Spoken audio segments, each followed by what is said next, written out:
Hey, welcome to the Relationship Hub channel, where I give advice about relationship and dating. So if you like our content, subscribe, like, share, hit the notification button. So without further ado, let's get into our video. At some point in our lives, almost every one of us will have our heart broken. My patient Cathy planned her wedding when she was in middle school. She would meet her future husband by age 27, get engaged a year later, and get married a year after that. But when Cathy turned 27, she didn't find a husband. She found a lump in her breast. She went through many months of harsh chemotherapy and painful surgeries, and then just as she was ready to jump back into the dating world, she found a lump in her other breast and had to do it all over again. Cathy recovered, though, and she was eager to resume her search for a husband as soon as her eyebrows grew back in. When you're going on first dates in New York City, you need to be able to express a wide range of emotions. Soon afterwards, she met Rich and fell in love. The relationship was everything she hoped it would be. 6 months later, after a lovely weekend in New England, Rich made reservations at their favorite romantic restaurant. Cathy knew he was going to propose, and she could barely contain her excitement. But Rich did not propose to Cathy that night. He broke up with her. As deeply as he cared for Cathy, and he did, he simply wasn't in love. Cathy was shattered. Her heart was truly broken, and she now faced yet another recovery. But 5 months after the breakup, Cathy still couldn't stop thinking about Rich. Her heart was still very much broken. The question is, why? Why was this incredibly strong and determined woman unable to marshal the same emotional resources that got her through 4 years of cancer treatments? Why do so many of us flounder when we're trying to recover from heartbreak? Why do the same coping mechanisms that get us through all kinds of life challenges fail us so miserably when our heart gets broken? In over 20 years of private practice, I've seen people of every age and background face every manner of heartbreak. And what I've learned is this: when your heart is broken, the same instincts you ordinarily rely on will time and again lead you down the wrong path. You simply cannot trust what your mind is telling you. For example, we know from studies of heartbroken people that having a clear understanding of why the relationship ended is really important for our ability to move on. Yet, time and again, when we are offered a simple and honest explanation, like the one Rich offered Cathy, we reject it. Heartbreak creates such dramatic emotional pain, our mind tells us the cause must be equally dramatic. And that gut instinct is so powerful, it can make even the most reasonable and measured of us come up with mysteries and conspiracy theories where none exist. Cathy became convinced something must have happened during her romantic getaway with Rich that soured him on the relationship, and she became obsessed with figuring out what that was.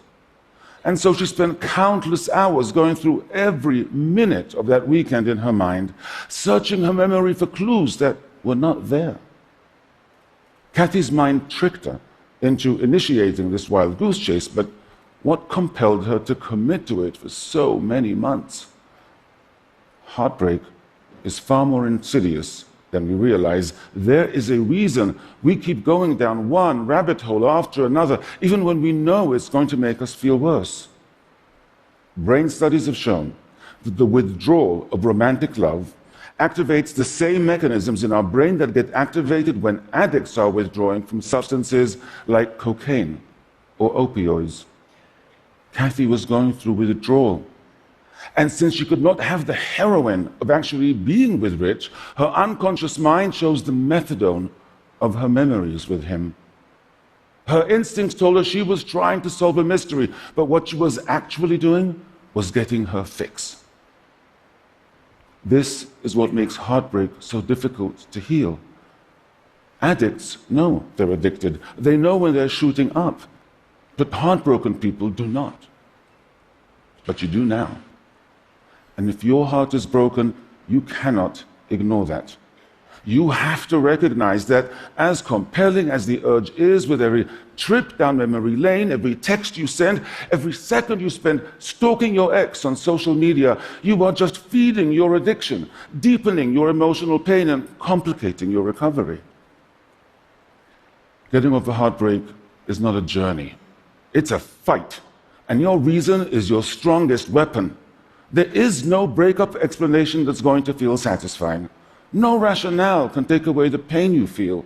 So don't search for one. Don't wait for one. Just accept the one you were offered, or make up one yourself, and then put the question to rest, because you need that closure to resist the addiction. And you need something else as well. You have to be willing to let go, to accept that it's over. Otherwise, your mind will feed on your hope and set you back. Hope can be incredibly destructive when your heart is broken.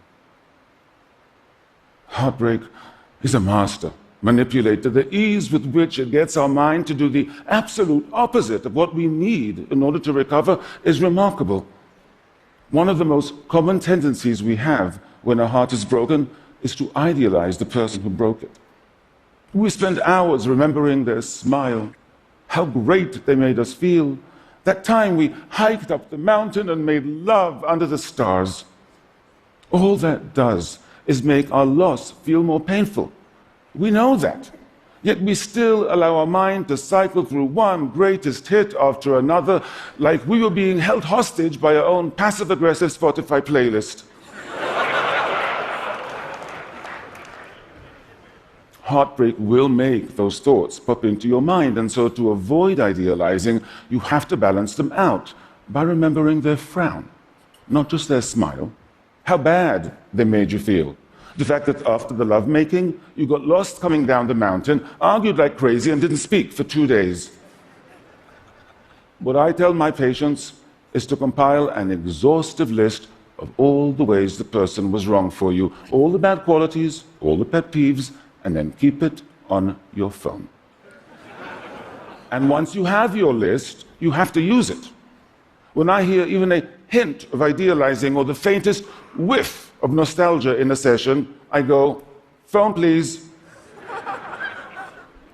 Your mind will try to tell you they were perfect, but they were not. And neither was the relationship. And if you want to get over them, you have to remind yourself of that frequently. None of us is immune to heartbreak. My patient Miguel was a 56-year-old senior executive in a software company. 5 years after his wife died, he finally felt ready to start dating again. He soon met Sharon, and a whirlwind romance ensued. They introduced each other to their adult children after 1 month, and they moved in together after 2. When middle-aged people date, they don't mess around. It's like Love Actually meets The Fast and the Furious. Miguel was happier than he had been in years, but the night before their first anniversary, Sharon left him. She had decided to move to the West Coast to be closer to her children, and she didn't want a long-distance relationship. Miguel was totally blindsided and utterly devastated. He barely functioned at work for many, many months, and he almost lost his job as a result. Another consequence of heartbreak is that feeling alone and in pain can significantly impair our intellectual functioning, especially when performing complex tasks involving logic and reasoning. It temporarily lowers our IQ. But it wasn't just the intensity of Miguel's grief that confused his employers, it was the duration. Miguel was confused by this as well, and really quite embarrassed by it. "What's wrong with me?" he asked me in our session. "What adult spends almost a year getting over a 1-year relationship?" Actually, many do. Heartbreak shares all the hallmarks of traditional loss and grief: insomnia, intrusive thoughts, immune system dysfunction. 40% of people experience clinically measurable depression. Heartbreak is a complex psychological injury. It impacts us in a multitude of ways. For example, Sharon was both very social and very active. She had dinners at the house every week. She and Miguel went on camping trips with other couples. Although Miguel was not religious, he accompanied Sharon to church every Sunday, where he was welcomed into the congregation. Miguel didn't just lose his girlfriend.